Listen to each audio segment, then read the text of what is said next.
Dr. Lake, we're going to wrap up, but just for the last question, a lot of people are terrified of ketoacidosis as a result of following the keto lifestyle. I mean, nutritional ketosis has got nothing to do. It's completely different from ketoacidosis. Can you clarify that for us before we wrap up, please?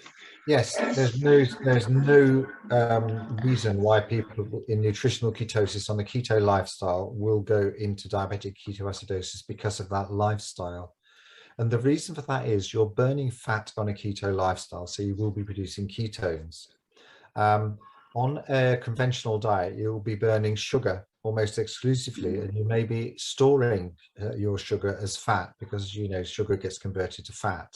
So you will have no ketones because you won't be burning fat. So ketones come from fat burning. They're an inevitable consequence of fat burning, like water is a consequence of burning petrol and carbon dioxide is a consequence of burning petrol. So those two products also are a consequence of burning fat. And you will produce ketone bodies. But if you have sufficient insulin in your body for those requirements at the time, you will be regulating your fat burning.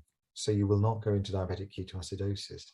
And don't forget also, you are not starving because you are burning off, you can breathe out or you can pass ketones in the urine if they're in excess.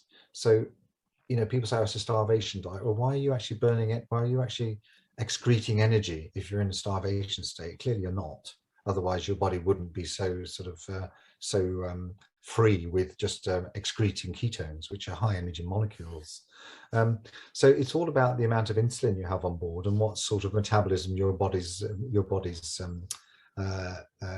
going through. So if you're on a fat burning metabolism, you will have ketone bodies, you will have sufficient insulin, you'll be absolutely fine. If you're burning carbohydrates, you will have no fat burning, so you shouldn't have ketone bodies. So if you get ketone bodies when you're sugar burning, you have to think, well, why should this be? Because they're not normal. And I think that makes a lot of clinicians uneasy when someone like myself or yourself turns up to clinic and shows them your ketone profile and it's sort of 1, 2 or 3 millimoles per litre of blood ketone. And that's something outside of the experience of diabetologists.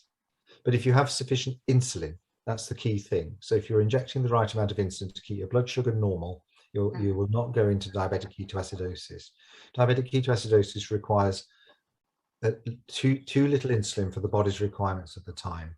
You will have very high blood glucose levels. Yes. You will be dehydrated because you'll be peeing out a lot of sugar because your glucose levels are high, and you'll be forcing your body to burn fat in an unregulated way. So the ketone levels will go up and up and up relentlessly.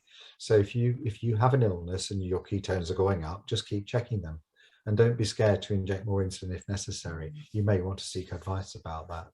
But it's not possible to go into diabetic ketoacidosis as a result of a keto diet.